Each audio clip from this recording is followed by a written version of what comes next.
temporada se preguntaron si el daño era fatal.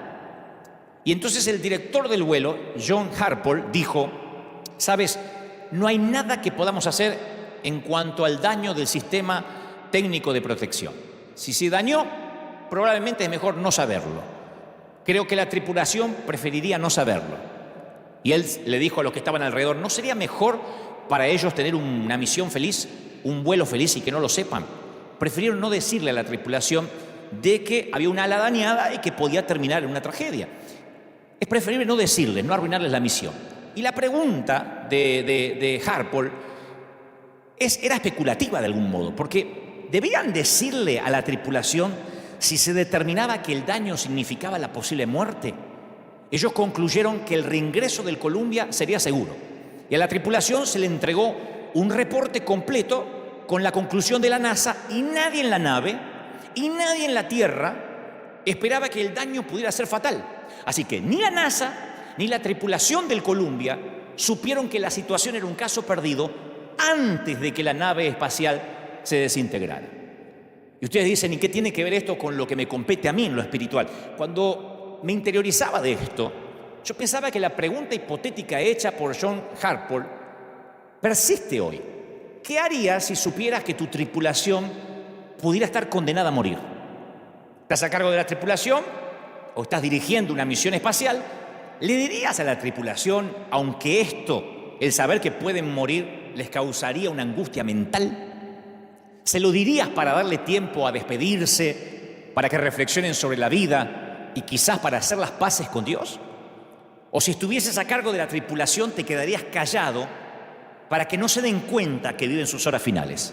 Esa es la pregunta.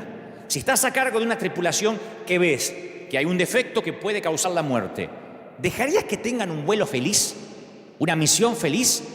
¿O les diría: muchachos, hay posibilidad que esto salga mal, arreglen con Dios sus vidas, reflexionen, manden mensajes a sus seres queridos? Esta es la misión de la iglesia ahora, en este momento. Porque en cierta forma el dilema del Columbia se parece al que estamos teniendo en este momento. Cada persona está sujeta a la muerte repentina. Ninguno va a escapar. La diferencia es que todos lo sabemos y tenemos la oportunidad de prepararnos. Cuando llega la pandemia o cuando llegan estos momentos de crisis, vivimos una clase a veces a mí me sorprende porque es una clase de negación. Como que confirmamos que nuestra vida diaria vamos a tenerla sin ningún cambio, sin ningún contratiempo. Creemos que va a ser así y sin embargo la vivimos como si tuviésemos garantía de seguridad que no son posibles en esta vida. O sea que vivimos como que tenemos la garantía de que vamos a ser eternos, como que no nos puede pasar nada. Y cuando de pronto nos sacude una pandemia o guerras o un terremoto o un huracán, nos empezamos a preguntar si nuestra vida está a cuenta con Dios.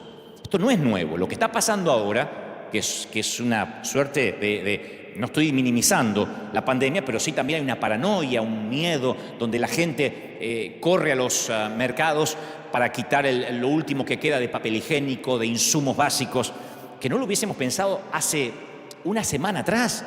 Esto no es nuevo. En el 2004, la gran tragedia fue el tsunami del Océano Índico, que mató a 230.000 personas. 230.000. A mí me cuesta asimilar esa cantidad. En el 2005 tuvimos el huracán Katrina.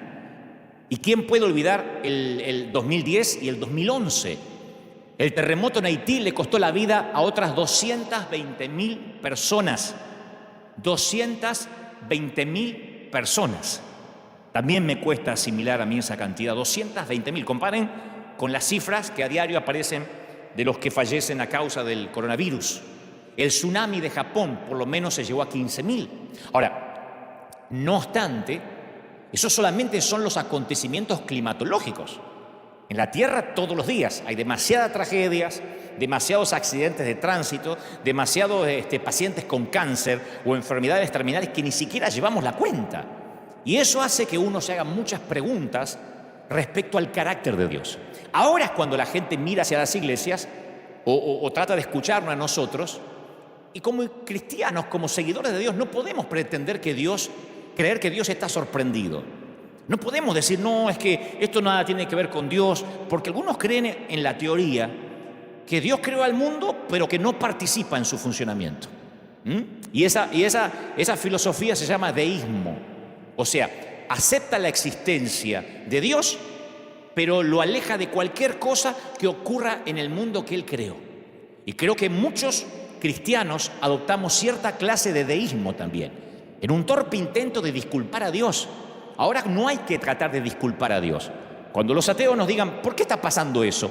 No hay que tratar de disculparse por Dios, porque yo sentí como que algunos cristianos tenían vergüenza ajena, no podían explicar por qué estamos viviendo una pandemia. Las Escrituras son claras de que Dios continuamente está obrando activamente en el universo. No es que Dios a esto le sorprendió, Dios dice, vino una pandemia y yo justo estaba escuchando el coro de ángeles. No. El pretender que Dios no sabe esto es una falacia. Otra manera en que nosotros liberamos a Dios de la responsabilidad es echarle la culpa al enemigo, a Satanás. Pero si uno lee las Escrituras, sabemos que el libro de Job, a través del libro de Job, que Satanás no puede hacer nada sin el permiso de Dios. Ya sea que nos resulte cómodo o no, uno tiene que debatir este asunto con integridad teológica. Ahora, queridos pastores, colegas, cuando uno tiene que ponerse serio, ahora es cuando no tenemos que hablar tonterías, boberías. Ahora es cuando tenemos que decirle a la gente, a los que no creen en Dios o a los que ahora van a empezar a buscar desesperadamente a Dios, hay que decirle, mira, la Biblia enseña que Dios es soberano, que Él está en el trono tanto en los momentos agradables como en los momentos que no son tan agradables.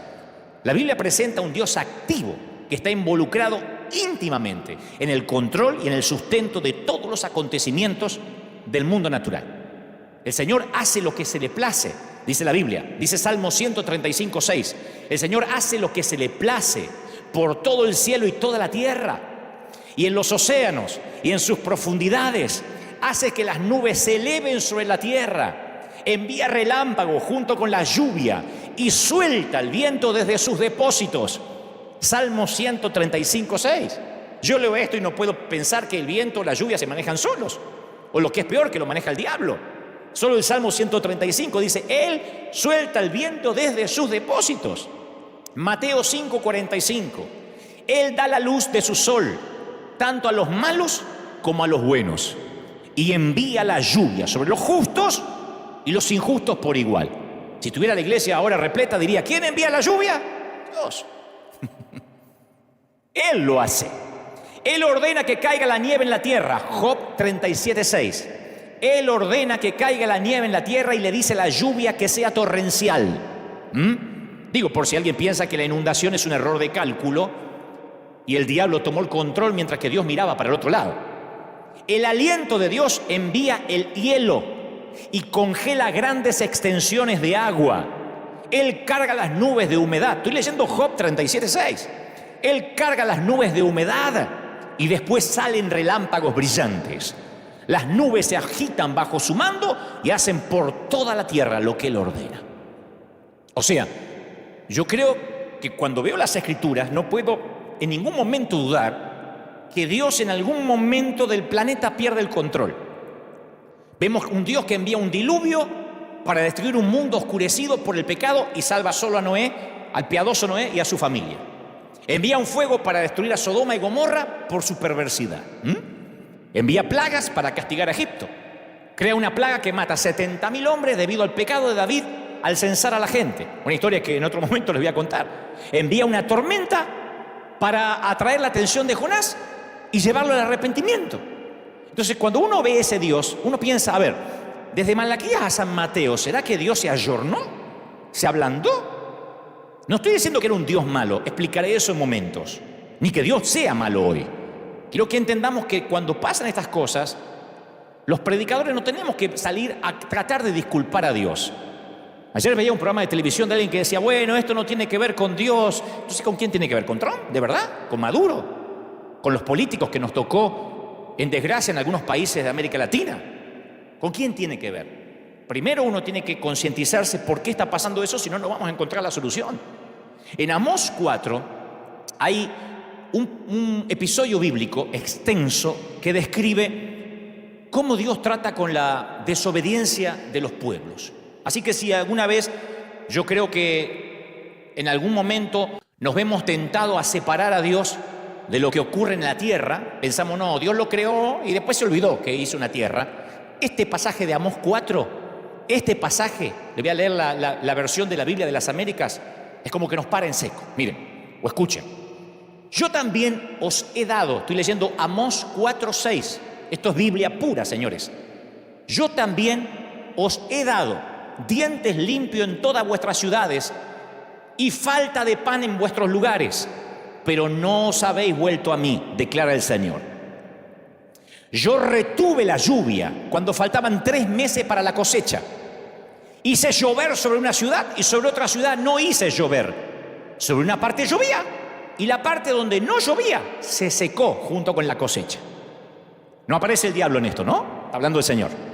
Así que de 2 o 3 ciudades iban tambaleándose a otra ciudad para beber agua y no se saciaban, pero no os habéis vuelto a mí, declara el Señor.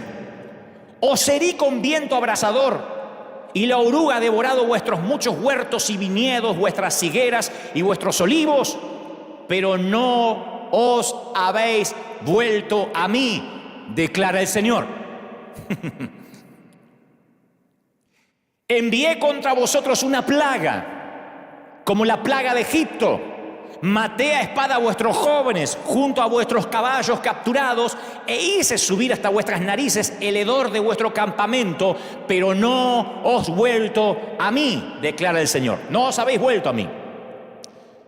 Os destruí como a Sodoma y Gomorra y fuisteis como tizón arrebatado de la hoguera, pero no habéis vuelto a mí. Yo no estoy repitiendo esto, lo dicen las Escrituras tal cual. Declara el Señor, por tanto, prepárate para venir al encuentro de tu Dios.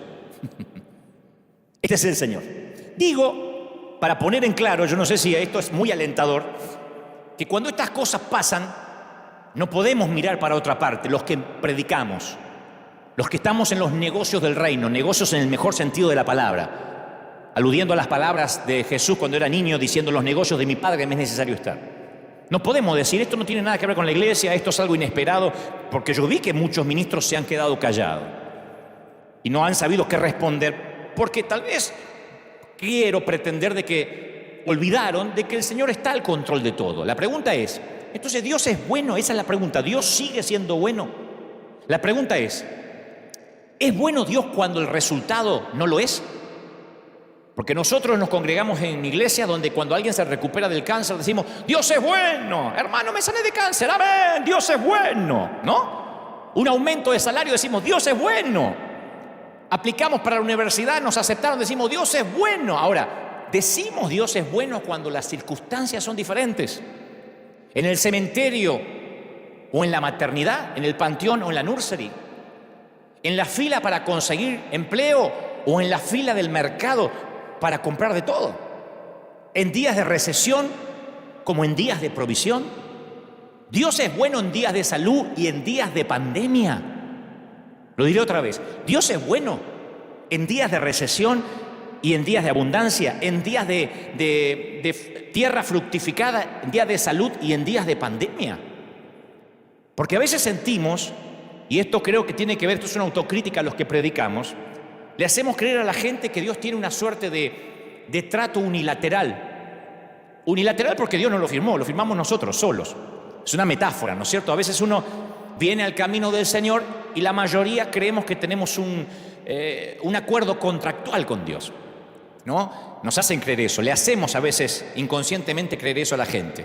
Promete ser una persona decente, promete ser bueno, traer tus diezmos y entonces Dios salvará a tu hijo, sanará a tu esposa, cuidará tu trabajo. Pero ese siempre fue el evangelio del multinivel, porque el Señor también dijo: en el mundo tendréis aflicción. Entonces, cuando uno le dice: pase al altar para que la vida te vaya bien, la vida de este lado de la eternidad, ahora que hay una pandemia, ese evangelio se desmorona. Ahora es cuando muchos que predican empoderamiento no saben qué decir, porque la gente dice: usted me vendió un multinivel, esto era como un shampoo Ceramigas, esto era como un multinivel donde yo venía y cada vez estaba más alto en la pirámide. Ese es el evangelio del multinivel que ahora enmudece a algunos mensajeros. Aquí todos los domingos, y los que me siguen domingo a domingo saben que yo digo siempre: la iglesia se trata de gente rota, de gente con problemas, de gente que no necesariamente sube todos los días de nivel, sí, espiritualmente, pero a veces las cosas no van bien, porque a veces Dios no satisface nuestras expectativas y quedamos girando en un torbellino de preguntas, de dudas, y ahí es cuando llegan los clientes, entre comillas, a reclamar las garantías de lo que compraron, ¿no? Y yo quiero que sepas bien esto: Dios no ha hecho tratos con nadie. Dios envió a su Hijo para darnos vida eterna y después prometió que es muy probable que aquí tengas aflicción, que vas a escuchar de guerra, de rumores de guerra, de pestilencia. Sí, hay promesas de que ninguna plaga tocará tu morada, pero a mí me toca orar por sanidad, gente que se sana en el nombre del Señor, y también sepultar a otra gente piadosa. En la iglesia tenemos testimonios de gente que ha venido en silla de ruedas y ha caminado, y otros que siguen confinados a un bastón, a una silla de ruedas. Y yo no puedo ser tan torpe de pensar que a unos Dios los ama y a otros no. O decir, a este le funcionó el multinivel y a este no le funcionó. Aquí es cuando ese evangelio de naipes se desmorona. Porque claro, encendemos CNN, las noticias, y todo el mundo nos dice que cada vez está peor, que la curva de peligro cada vez sube, que si todo el mundo se enferma va a haber 6 o 7 enfermos por cada cama de hospital, y la iglesia se queda sin respuesta, pero no toda la iglesia. Se queda sin respuesta la iglesia del multinivel, la iglesia que le dice a la gente: usted no va a tener problemas ni se va a enfermar, porque Dios no permite las enfermedades. Pero Dios, voy a las Escrituras y me dice que sí. A veces es la forma en que Dios llama la atención. Cuando los demonios rogaron a Jesús que los enviara a un hato de puercos, ¿se acuerdan del endemoniado gadareno? Él les dio permiso, dice Mateo 5:12. Él les dio permiso. O sea que Dios da permiso para que sucedan determinadas cosas. Él permite que la tierra se seque y que los tallos a veces crezcan desnudos. Lo leímos recién en Amós. Él le permite al enemigo que se desate el caos en ciertas ocasiones, pero no permite que triunfe. No permite que triunfe. Estas son terribles calamidades, productos de un planeta Tierra caído. Y por el contrario, cada mensaje en la Biblia, en especial la historia de José, ustedes deben recordar José, que fue vendido por sus hermanos y que llega a Egipto, y luego le dice a sus hermanos: miren, todo lo que ustedes hicieron, Dios lo transformó, lo trastornó para bien. Cuando uno ve la historia de José, nos lleva a creer que Dios mezcla algunos ingredientes y de alguna forma saca algo bueno de todos esos ingredientes. Ese fue el mensaje de Jesús. Cuando sus seguidores divisaron a un ciego a la orilla del camino, le pidieron a Jesús una explicación, como ahora la gente está pidiendo una explicación. Le dijeron: ¿por qué está ciego? ¿Estaría enojado Dios? ¿De quién era la culpa? ¿De quién había pecado? ¿Sus padres o él? Y la respuesta de Jesús ofreció una opción superior. Él dijo: el hombre quedó ciego para que las obras de Dios se manifiesten en él. Juan 9:3. Para que las obras de Dios se manifiesten en él. No pecó ni este ni los padres. Lo que está ocurriendo es para que Dios manifieste su poder. Porque si Dios llegamos a la conclusión que no está a cargo de los desastres del mundo, ¿cómo entonces vamos a decir que dependemos de Él, que Dios está al control de nuestra vida y de nuestro futuro? O sea, ¿de verdad estamos predicando un Dios que se ocupa de mi uña encarnada, que se ocupa de los divorcios, que se ocupa de la mamá que perdió a su hijo, pero no se ocupa de los desastres climáticos o de las pandemias? O Dios está involucrado en todas las funciones del mundo o no está involucrado en ninguna. Pero no es un Dios que algunas cosas se le escapan y otras cosas sí las tiene en cuenta. Tampoco es verdad que yo sé que hay gente que dice: bueno, pero a lo mejor esto es el otro día escuché que alguien dijo: a lo mejor esto tiene que ver con una represalia de Dios contra alguien. Porque ahora es cuando surgen las teorías conspirativas, ¿no? Yo escuchaba estos días: no, que esto es un virus, que me parece que lo hicieron en un laboratorio y lo soltaron. No nos consta, siempre han surgido estas conspiraciones, no nos consta. Nadie tiene pruebas para decir eso. Sea eso, haya nacido en China, comiendo animales salvajes, siempre surgen las teorías conspirativas. Pero a mí lo que más me llama la atención, en nuestro ámbito de los que creemos en Dios, son los profetas con el periódico de ayer. Porque el profeta con el periódico de ayer pasó esto y por eso doy esta profecía hoy. Cualquiera es profeta con el diario de ayer. Entonces, no es cierto decir que cada desastre particular es un juicio porque alguien metió la pata. Después del 9/11, después del 11 de septiembre, algunas personas decían que el desastre había sido juicio de Dios sobre los Estados Unidos por culpa de sus políticas. Porque siempre cuando uno encuentra un culpable es como que nos da un alivio a todos. Hay gente que piensa que lo que sucede es culpa de algo que se cometió en el contexto inmediato del desastre. Y en el Evangelio de Lucas, Jesús advirtió sobre estos profetas con el periódico de ayer. Resulta que Pilato había asesinado a unos galileos, sumado a que otros habían muerto cuando una torre se derrumbó en Siloé. Y entonces cuando le preguntaron a Jesús sobre eso, porque le preguntaron por qué había ocurrido eso, por qué se había derrumbado una torre y por qué había ocurrido esas tragedias, Jesús dijo: ¿piensan que esos galileos eran peores pecadores que todas las demás personas de Galilea y que por eso sufrieron? De ninguna manera. Ustedes también van a perecer a menos que se arrepientan de sus pecados y vuelvan a Dios. Eso me fascina, porque el Señor dice: ¿creen que esos 18 que murieron cuando la torre de Siloé se les cayó encima eran peores pecadores que el resto de los que sobrevivieron en Jerusalén? No, a menos que ustedes se arrepientan, también van a perecer. La historia está en Lucas 13:2. Se había caído una torre y dijeron: ah, murieron porque estaban en pecado. No, murieron las víctimas porque eran más pecadoras que las sobrevivientes. No, todos vamos a morir si no nos arrepentimos. En otras palabras, el mayor desastre natural de todos ocurrió en el huerto del Edén. Esto es el daño colateral. El mayor desastre, la pandemia, comenzó en el huerto del Edén. Por eso yo titulé este mensaje Pandemia, el daño colateral. Porque la caída nos hizo a todos víctimas. Aquí en River casi todos tienen algo en común. Hoy no están, pero están en sus hogares, ahí frente a la tele. Aquí nos hermana, no quiero decir nos unifica porque suena a uniformidad, pero nos aúna, que todos hemos llegado a Cristo a través de alguna experiencia difícil. Todos llegaron rotos de alguna manera. No hay aquí gente que dice: la verdad que yo no necesitaba al Señor, pero vine a ver qué onda. Por lo menos River. Este es un sitio de gente rota. Frecuentemente por la pérdida de un ser amado, por un divorcio, por la pérdida del trabajo, por abusos en la niñez.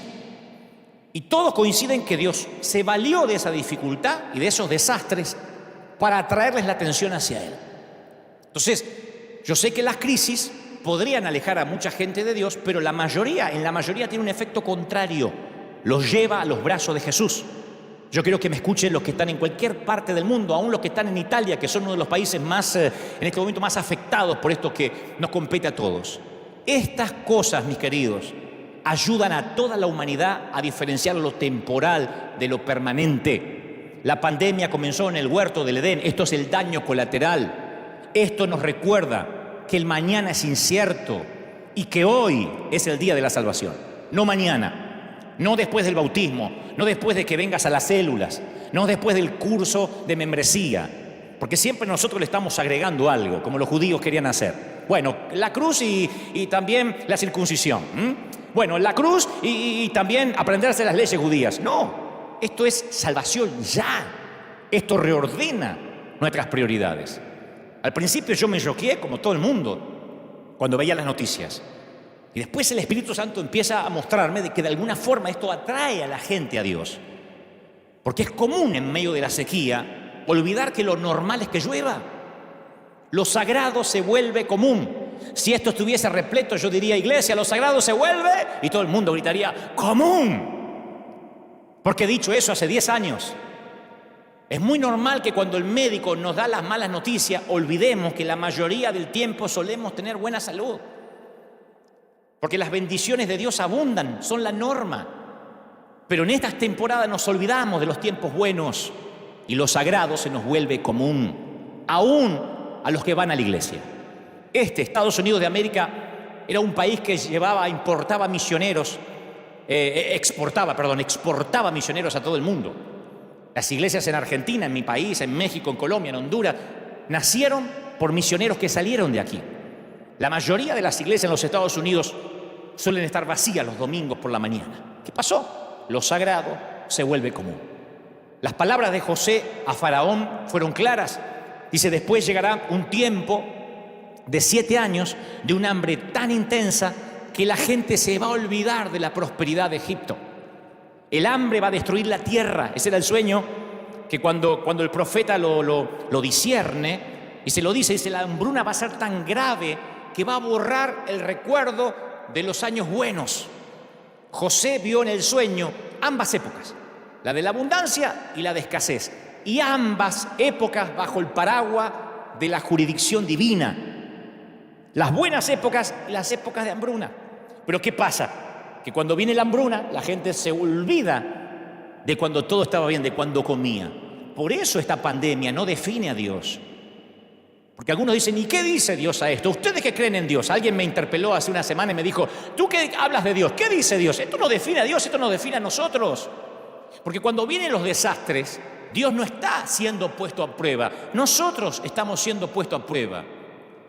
Cuando ocurren estas cosas, no podemos pensar que las muertes masivas pueden desacreditar a Dios más de lo que pudiera hacerle una sola muerte. Sabemos quién trajo la muerte al mundo y no fue Dios. La muerte, la pandemia comenzó en el huerto del Edén, no comenzó en China. La pandemia no comenzó con un murciélago, comenzó con un hombre. La pandemia no es un murciélago, no comenzó con un ratón. La pandemia comenzó con Adán, con Eva. Así que voy a decir esto de la manera más directa, pero tal vez suene sórdida, pero no tengo otra manera de decirlo. Hay que recordar que cada una de las personas que murió en el terremoto de Haití también iban a morir eventualmente. Todos los que están siendo infectados por el coronavirus, no queremos que sean infectados, oramos para que pronto descubran el antídoto, pero no nos olvidemos que también morirán eventualmente aunque no estén infectados. El hecho que las muertes sean inesperadas y sean simultáneas nos impactan más. Pero yo escuché a un periodista anoche decir, nunca voy a creer en un Dios que permita que a sus criaturas les pasen cosas tan terribles. Y como piensa ese periodista, lo que me aterra no es que lo piense el periodista, que me consta que es ateo, sino que me aterra que esto lo piensen algunos cristianos. Me aterra que haya gente que venga los domingos a la iglesia que cree que Dios es un Dios tipo padre helicóptero, que sobrevuela justo arriba de nosotros a tiempo y nos rescata. Me preocupa que haya gente que crea en un Dios que nos aísla de toda situación desagradable, como un padre sobreprotector, un Dios aséptico.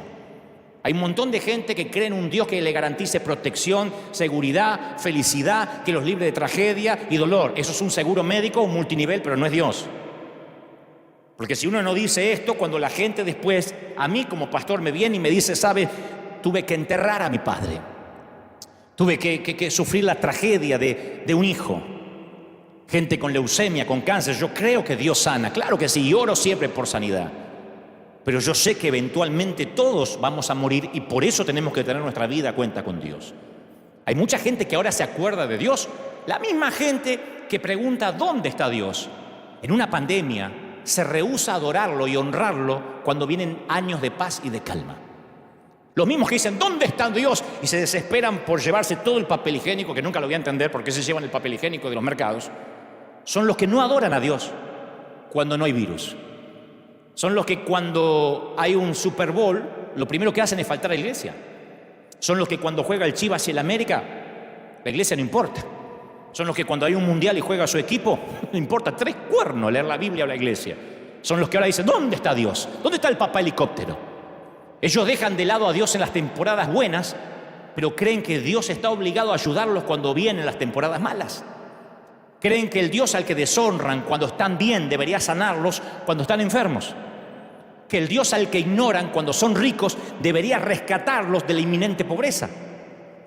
Y es el Dios al que se rehúsan a adorar cuando la tierra permanece firme y ahora le exigen que los venga a rescatar cuando la tierra comienza a temblar. Pero Dios no te debe nada. Dios no me debe nada. Dios no te debe nada. No me debe nada. Dios no es deudor de nadie. Antes de que acusemos a Dios por su despreocupación, hay que agradecerle por los tiempos que nos cuidó. Siempre le digo a la iglesia, la salud, el tener pulmones. Si desayunaste esta mañana, si esta mañana desayunaste, tiene mucho más que mucha gran parte de la humanidad. Ni te digo si además tienes planificado almorzar. Y si puedes darte una ducha diaria, no sabes lo que tienes. Y no hay que irse a Uganda, a Somalia, hay que pensar nada más en nuestros hermanos de Venezuela o en algunos hermanos de Cuba. Si tienes pulmones, si pudiste ahora levantarte y tienes un sillón o una silla donde ver este mensaje, tienes mucho más que muchos que hoy no tendrán donde sentarse ni donde dormir. Siempre estamos rodeados de bendiciones inmerecidas. Dios nos bendice hasta con su silencio. Y cuando de pronto ocurren estas cosas, ¿dónde está Dios? Es el mismo Dios que pedimos y exigimos que nos rescate y que no nos acordamos nunca.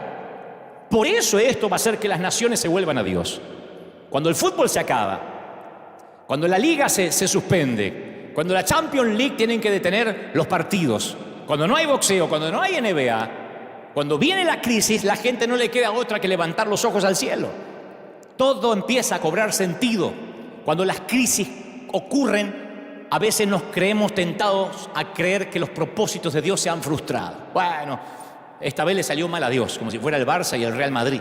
A veces gana Dios y a veces gana el diablo. No.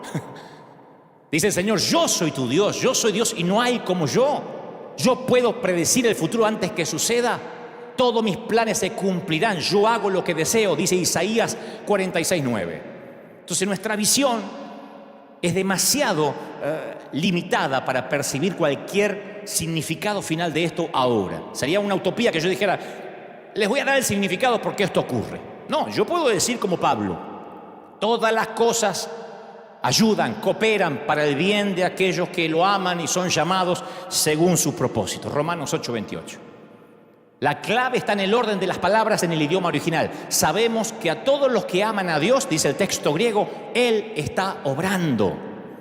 Pablo dice, todas las cosas cooperan. Y tú estás diciendo, ¿me estás diciendo que la pandemia coopera? Sí. En la expresión de la palabra griega se transmite se traduce como sumergeo, de la que sale la palabra sinergia. La sinergia es el funcionamiento conjunto de varios elementos para producir un efecto mayor.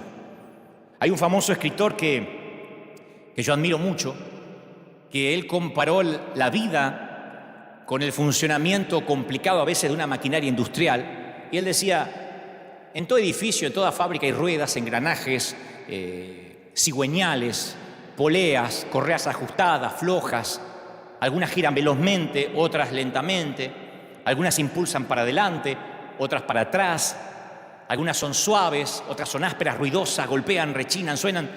Es una confusión de caos, ¿no? Se elevan, impulsan, accionan, pero hacen su trabajo. Y desde la palanca más poderosa en una fábrica industrial hasta el engranaje más pequeño, todas las cosas se mueven juntas para un propósito. Y detrás del funcionamiento hay una mente que controla, una fuerza que dirige, una mano que guía. Y así funcionan todas las cosas para los amados de Dios. Algunas cosas son dolorosas cuando uno las mira en el noticiero. Parecía que algunas cosas están trabando nuestra vida. Y algunas parece que hasta nos hacen retroceder. Pero dice la Biblia, obran juntas y para bien. Todos los anhelos frustrados, las contradicciones, esas cosas que no entendemos. Yo siempre le digo a la iglesia, aún las muertes, las temporadas en el hospital, en la sala de cuidados intensivos, el caminar por el césped, ser cortado de un panteón, todo eso. Hay cosas que Dios sostiene, otras las apresura, otras las retarda, las detiene, las pone en marcha, las guía. Esa es la mano de nuestro Padre. Él es el que revuelve la mezcla y toda la naturaleza está bajo su control. Todas las cosas cooperan y, como digo siempre, el final redime una historia plagada de drama. Y si la respuesta de Dios a esto que pasa requiriese más megabytes de los que tiene nuestra pobre mente, y si no estamos entendiendo porque Dios de alguna forma esto lo va a trastornar para bien, Pablo dice, porque esta leve tribulación momentánea produce en nosotros un cada vez más excelente y eterno peso de gloria, le escribe a los Corintios. Yo sé que lo que venga le va a dar significado a lo que está ocurriendo ahora. El pronóstico es temporadas buenas, temporadas malas. Salomón dividió la vida en 28 temporadas.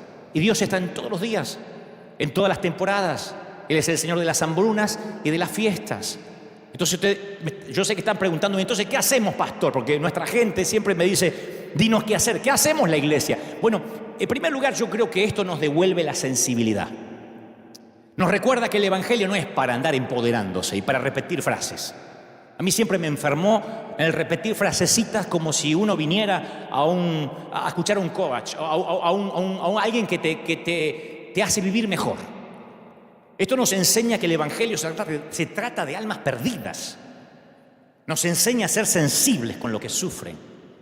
Porque a veces cuando uno ve gente sufrir, uno quiere enseguida llevarle una respuesta, y a veces el silencio, el estar al lado, es el ministerio más poderoso ¿Qué necesita una viuda en el momento que está arrojando un puñado de tierra sobre el ataúd de su marido de toda la vida? ¿Qué necesita? Que alguien en silencio la abrace, no que le den un sermón. Y cuando la gente sufre, como está sufriendo ahora toda la humanidad, los razonamientos espirituales, la cita indiscriminada de pasajes bíblicos abruman. La gente no necesita nuestras respuestas, necesita nuestros hombros para llorar. Por eso esto me alegra, porque cuando esto pase, porque va a pasar, yo sé que la gente que va a ir al Lighthouse ya no van a ser 50, van a ser cientos. A mí me gusta que esto nos sensibilice. Estos son los momentos en que la iglesia de Jesucristo tenemos que entrar en nuestro apogeo. Este es el momento que tenemos que decir, sí, esto es iglesia. Ahora es cuando los presidentes no saben qué decir.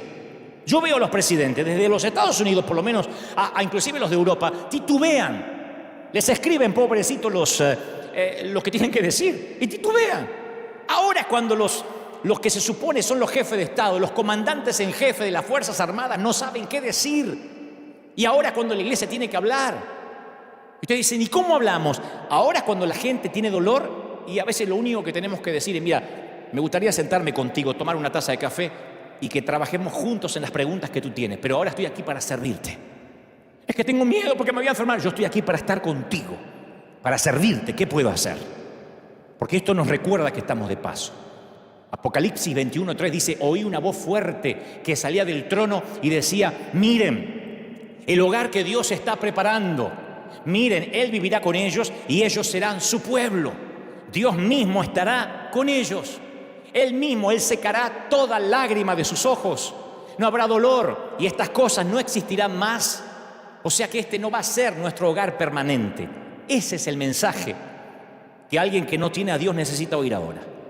Pablo dice, toda la creación espera con anhelo el día futuro en que Dios le revele a sus hijos verdaderos la eternidad. Porque sabemos que toda la creación gime de angustia como si tuviera dolores de parto, le dice Pablo a los romanos. Ahora es cuando hay que decirle, no te preocupes, sabíamos que esto iba a pasar. En nuestra iglesia continuamente hablamos de los días finales, pero no te preocupes, porque vamos a salir de esto y esto va a hacer que reordene tus prioridades. ¿Va a haber cura para la pandemia? No quiero parecer un profeta con el periódico de ayer. Yo sé que pronto los científicos, los infectólogos van a dar con la vacuna contra el coronavirus. La Biblia dice que Ezequías había enfermado gravemente y Isaías le había dicho a los siervos de Ezequías, preparen un ungüento de higos y pónganlo sobre la llaga y Ezequías se recuperará. La historia está en Isaías 38:21. Y la enfermedad fatal de Ezequías se originó por una llaga en alguna parte de su cuerpo. Probablemente suponemos que se había infectado y que se estaba filtrando veneno en su sistema, por eso estaba por morir. Y Dios le da instrucciones a Isaías para que se sanara, pero que tenía que transmitir una cura, una suerte de asepsia a los médicos de la corte. La receta era un ungüento, una pasta hecha con higos machacados para aplicarlo en la llaga. Uno se podría preguntar por qué Dios no lo sanó simplemente con un milagro. ¿Por qué no sanar a Ezequías por medio de un milagro, una palabra? Dios tiene la costumbre de usar a su gente, a sus dones y a sus recursos para llevar a cabo sus planes. Fuimos creados para ser asistentes de Dios y hacer su obra en la tierra. Así que así como Dios con Isaías usó a los médicos de la corte, yo sé que Dios va a usar a los científicos que están ahora investigando y creo que va a ser pronto para que den con la cura. Yo estoy convencido de eso, que esto va a pasar. Pero vamos a reordenar nuestras prioridades. Vamos a ordenarla de modo que cuando esto pase, que va a ser pronto, no diré yo una fecha porque no estoy fungiendo de profeta, solamente de transmitirte lo que Dios me dijo que te diga. Cuando la economía se colapsa, como está ocurriendo ahora, donde inclusive Wall Street, que marca el pulso financiero del mundo, del planeta, casualmente o paradójicamente, cuando la economía se viene abajo, dicen los sociólogos que la contaminación en estos pocos días, en esta semana, en estos días, en estos 21 tantos días que ha cambiado el planeta, la contaminación bajó de manera considerable. Claro, la calidad del aire que respiramos ha mejorado considerablemente. No obstante, seguimos respirando. Para lo que decía recién, que a veces olvidamos las cosas comunes, las cosas que Dios nos permite tener, ¿no? Seguimos respirando algún propósito. Dios es el que revuelve y hace que todo obre para bien. Algún propósito hay. En un momento en que las minorías reclaman no ser discriminadas, en un momento que las minorías defienden el lenguaje inclusivo, incluso, que van a las plazas y dicen hay que cambiar la manera de hablar, hay que decir todes en vez de todos, porque eso nos mete a todos. Aparece un virus que nos hace experimentar que en un cerrar de ojos todos nos convertimos en discriminados o en potenciales discriminados. No solo las minorías sexuales, las minorías religiosas, las minorías étnicas, todos. Todos podemos ser potenciales enfermos. En aquellos a los que no se les permite cruzar las fronteras, en aquellos a los que no tenemos miedo que nos transmitan enfermedades, aún no teniendo ninguna culpa, siendo de raza blanca, raza negra, occidentales, asiáticos, no importa los lujos económicos que tengas a tu alcance. Estos diluvios, estas crisis, nos hace ver a todos iguales. De pronto todos somos mortales. Abrimos el periódico y descubrimos que alguien que coloca a Oscar sobre la chimenea, que levantó Oscar de la Academia por sus películas como Tom Hanks, dice, estoy enfermo y estoy atravesando la pandemia y estoy atravesando la enfermedad. Y uno dice, wow, esto no es aquello que afectaba a los de Haití, ¿no? Esto no es aquello que vivían allá, en una parte de África que nunca voy a ir. Esto no importa si vives en Beverly Hills, en un rancherío, en los suburbios. Esto nos iguala a todos. En una sociedad que se basa en la productividad y el consumo, y en la que todos corremos 24 horas al día sin descanso, atrás de no sé qué, sin pausa, de repente, ¡paf!, se nos impone un stop forzado. Quietecitos en casa, día tras día. Mírense en ustedes, ¿cuánto hace que no se ponían en una sala a escuchar un mensaje? ¿Escuchaste al predicador aquel? Sí, lo escuché en el celular mientras manejaba, mientras que iba al trabajo. Yo mientras tomaba café. Yo lo escuchaba mientras me bañaba. Miren ahora, todos quietecitos, haciendo altares en casa. No estoy ponderando lo que está ocurriendo. Digo, ¿no será que nuestra mente no alcanza a comprender qué quiere Dios? Estamos contando las horas de un tiempo al que le hemos asignado un valor monetario. Porque la gente mide el tiempo en retribución a algún tipo de dinero. Y entonces cuando ahora nos obligan a pasar tiempo, a trabajar desde casa, de pronto valoramos el tiempo. Yo extraño horrores a nuestra gente, los extraño. Y creo que en algún momento habré pecado de tomármelos como algo común. Todos los domingos, hace 10 años, yo salgo aquí y a las 9 de la mañana esta iglesia está repleta, la arena está llenísimo y sale la gente promediando las 11 y a las 12:30 se vuelve a llenar. Los niños corretean, esto es literalmente un hervidero de gente. Hoy los extraño. Hoy la mayoría de las iglesias en los Estados Unidos de América, por lo menos, están en silencio, con las luces medio apagadas. Y extraño el bullicio. Dígale a su hermano, abrácese. En una época en que la crianza de los hijos se las delegamos a los maestros, a las niñeras, a las instituciones. Ahora el coronavirus obliga a cerrar escuelas y nos fuerza a volver a poner a papá y mamá junto a los hijos. Algunos se van a ver la cara muy seguido esta semana, porque de alguna forma esta pandemia nos obliga a volver a ser familia. Pero no solo la familia sanguínea, A mí me han escrito de todo el mundo, pastor, ¿cómo puedo mandar mi siembra, mi diezmo? No se detenga, sé que va a tener que cerrar la iglesia y eso será un gran desafío financiero. Porque las iglesias nos sostenemos de las finanzas, de la colaboración, de las semillas de la gente. Si la gente no viene, la iglesia termina colapsando financieramente. Y me han llamado de todas partes, personas que nunca han sembrado antes, pero ahora dicen, somos familia, no deje de enviar sus mensajes. Italia, hay un montón de ciudadanos en Italia, de hispanos, que están mirando este momento ahora de sus hogares y me dicen, queremos mandar nuestras finanzas, nuestras ofrendas. No hay que manipular, no hay que hacer pactos, no hay que buscar versículos para que la gente dé cuando estas cosas pasan. Cuando estas cosas pasan, volvemos a ser familia. Volvemos a recordar de qué se trataba todo esto. En un mundo donde las relaciones interpersonales, la comunicación, la socialización se realiza a través de redes sociales, dándonos la falsa ilusión de la cercanía. En un mundo donde decimos, yo tengo 1500 amigos, ¿de verdad? Sí, en Instagram. De pronto este virus nos quita la verdadera cercanía, la real. Que nadie se toque, que nadie se bese, que nadie se abrace, que todo debe hacerse a distancia. La frialdad, la ausencia de contacto. Salúdense con el codo. Para algunos no les costará, para los que venimos de abrazos, de besos, para los que tenemos un tanque emocional muy grande que llenar porque no tuvimos muchos abrazos y besos de chiquitos, no saben cómo esto nos hace valorar el contacto físico. ¿Cuántas veces hemos dado por común esos gestos de abrazo y su significado? Y si esto se mantuviera, no saben cómo vamos a extrañar los abrazos.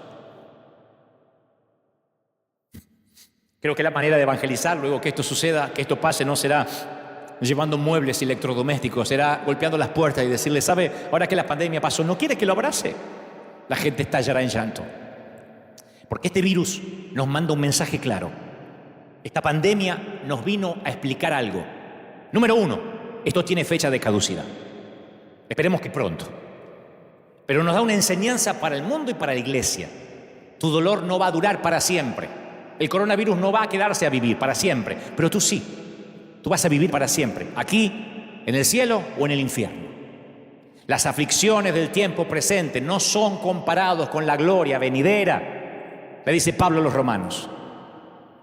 Entonces la pregunta hipotética del director de la NASA o de aquella misión del Columbia, John Halpol, aún persiste. ¿Qué harías si tu tripulación está condenada a morir? ¿Se lo dirías? ¿Qué le digo al mundo? Ahora estoy en un estadio. Creo que hoy debo tener más gente escuchando este mensaje que en el mayor estadio que jamás estuve, que en River Plate o que en el Obelisco de Buenos Aires. Ahora estoy hablándole a todo un estadio, millones, miles. Los que ahora están viendo en vivo y a los que seguirán viendo este video cuando quede en una cápsula en las redes. ¿Qué les digo? ¿Que hay peligro de muerte aunque eso les ocasione una angustia? ¿O les digo que todos podemos morir? ¿Con el coronavirus o de ancianos? ¿Con una pandemia, una gripe o resbalando en la bañera y rompiéndote la nuca? ¿En un accidente de tránsito, cáncer, un derrame cerebral, lo que sea? ¿O una apendicitis que se te complica? ¿Te lo digo? Sí, te tienes que ir. Tú y yo nos iremos. Entonces te voy a dar tiempo para que reflexiones sobre la vida y fundamentalmente para que hagas las paces con Dios.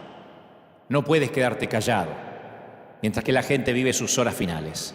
Esa hoy es la misión de la iglesia. Yo entendí la misión de la iglesia esta semana. Dije, esta es la misión de River. Porque con o sin pandemia tendrás que descender de este avión llamado vida. Y ahora en la sala de un hospital, en cuarentena, haciéndote la prueba del virus, o eventualmente en unos años de abuelito o de abuelita, eventualmente te irás. Porque tu nave tiene un desperfecto. Tienes un ala rota, como el Columbia. Y mi deber es decirte que el paracaídas que te estoy entregando no es para hacerte el viaje más cómodo. La iglesia no es para que tengas un auto mejor, para que termines de pagar la casa, ni esas ridiculeces que te han dicho. Esto no es un multinivel, la iglesia no es para empoderarte. Esto te va a salvar la vida eterna. Y tal vez haya habido falta, tal vez tuvo que haber pasado esto para que la iglesia reaccione y dejemos de discutir por la sana doctrina.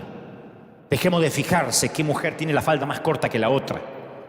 Dejemos de esgrimir o debatir estupideces, porque la gente no tiene problema con Dios. Van a ver ustedes que después de esto las iglesias se van a llenar. La gente no tiene problemas con Dios. Después del 9/11 ocurrió eso y va a volver a ocurrir ahora. Se llenarán las iglesias católicas, las iglesias protestantes, las evangélicas y nosotros tendremos un tercero y un cuarto servicio. La gente no tiene problema con Dios. Tiene problemas con nosotros, sus mensajeros, que le hemos dicho que no tendrían aflicción, que no se enfermarían. Le hemos dicho que le hemos dado decretos proféticos absurdos. Y tal vez haya habido falta una pandemia para que la iglesia deje de ser conocida por todo aquello a lo que se opone y empiece a ser conocida por todo aquello de lo que propone. Tal vez esto suceda para que muchos dejen de ser parásitos de las redes y salgan a predicar la vida eterna, la verdad de la vida eterna. Tal vez esto nos haga reflexionar y en lugar de estar viendo qué predica aquel, qué predica el otro, y si el otro es un falso profeta y editando videitos de YouTube, esto tal vez nos saque a las calles, porque si nos cierran las puertas de las iglesias, la iglesia tendrá que salir a las calles. Nos encanta el Pentecostés y quedarnos los 120 santos en el aposento alto. Pero si Dios no permite la peor persecución de la historia, ellos no irán a las 4 esquinas del mundo antiguo a llevar el avivamiento. Siempre ha ocurrido así. Muéstrame una gran crisis y yo te mostraré una iglesia que se aviva, una iglesia que entiende que esto se trata de almas, de gente. Es casi seguro que esto quizás haya pasado para que la iglesia reaccione y no tanto para que los ateos reaccionen. El mundo clama a gritos la manifestación de los hijos de Dios. Y por ahora, por el momento, algunos se nos ha obligado a cerrar nuestros auditorios, aunque sea por una semana. Y yo no estoy dispuesto a esperar que también me obliguen a cerrar la boca para siempre. Nos pueden cerrar los auditorios por una cuestión de higiene, de asepsia, pero no nos cerrarán la boca. Ahora es cuando la iglesia tiene que salir. Ahora es cuando la iglesia tiene que vivir su mayor apogeo. Ahora es cuando la iglesia tiene que predicar. Sí, Dios está detrás de todo esto. ¿Dios es malo? No, Dios sigue estando en su trono. Te salves o te mueras, Dios es real. Este caos comenzó en el huerto del Edén. Solo es el daño colateral de un mundo caído. Y sabes, las cosas se pondrán peores. Siempre las cosas se pondrán peores. Saldremos de esta y escucharemos acerca de guerras, o escucharemos acerca de plagas, o de terremotos, o de tsunamis. La Biblia dice que cuando estas cosas sucedan, levantemos nuestros ojos al cielo y sepamos que todo esto estaba dicho y que se está cumpliendo y que el Señor está a las puertas. Alegraos cuando estas cosas pasan y salgan, prediquen, se trata de almas. No importa si yo pertenezco a la Asamblea de Dios, si tú eres bautista o si tú crees eres arminiano y el otro es calvinista. Eso no importa ahora. Esto nos tiene que aunar. Voy a culminar con esto.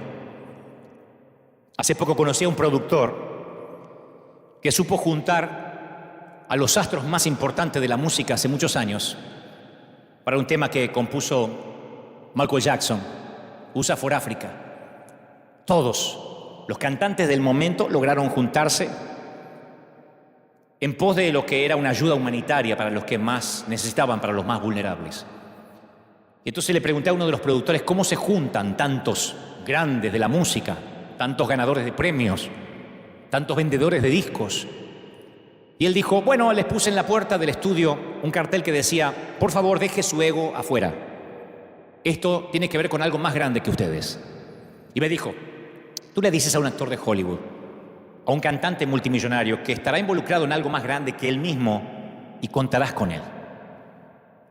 Me quedé pensando qué nos hace falta a los pastores para entender que esto es algo más grande que nosotros, que nuestro templo. Eventualmente yo me iré de River Arena, porque moriré, porque Dios me lleve a otra parte, o quién sabe qué, o porque como soy falible quizás falle.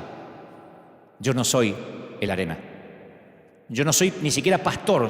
La gente cuando digo no soy pastor, ¡oh!, se avergüenza. No, es que no me define ni siquiera lo que eventualmente me toca hacer. Yo estoy involucrado en un negocio que me supera, que es más grande que este servidor. Y si entendemos que esto es más grande que nosotros, cuando vemos los hospitales repletos, cuando vemos al comandante en jefe del que se supone el país más poderoso del mundo, titubeando, desdiciéndose en algunas cosas y no sabiendo qué hacer, cuando se supone el hombre más poderoso del mundo, que no es Superman, no tiene respuestas, entonces las respuestas estarán en la iglesia o no estarán en ninguna parte más. Y nosotros tenemos la respuesta. Nosotros somos los que podemos decir, ¿sabes? Estas cosas van a pasar, no se sorprendan, tranquilos. Y abrazar sin miedo al contagio. No estoy diciendo que no seamos preventivos. Cerramos las puertas en pos de lo que nos pidieron. Lo que digo es que sepamos que nosotros tenemos nuestro pasaporte al día, en términos metafóricos espirituales. Que nosotros en cualquier momento, si nos toca partir, nos iremos sirviendo. No huyamos como ratas. Ahora es el momento de no buscar ni culpables ni autores intelectuales, porque, insisto, querían que yo les diga quién es el culpable, se los diré. Esto no viene de un murciélago, no viene de China, ni de un laboratorio del Área 51. Esto nació en el huerto del Edén. Solamente vivimos el daño colateral, como el Katrina, como los tsunamis, como los 250.000 que murieron con una sola ola, una mañana tranquila, mientras creían que seguían su vida como siempre. O nos damos cuenta de qué se trata el juego de la vida, o vamos a quedar como unos imbéciles queriendo predicar un evangelio para empoderarse. Esto no tiene que ver contigo ni conmigo, tiene que ver con algo más grande. Me encantó transmitir lo que creo Dios me dijo que te diga. Pero yo quiero que ahora, ahí donde estés, en cualquier parte del mundo, me gustaría orar.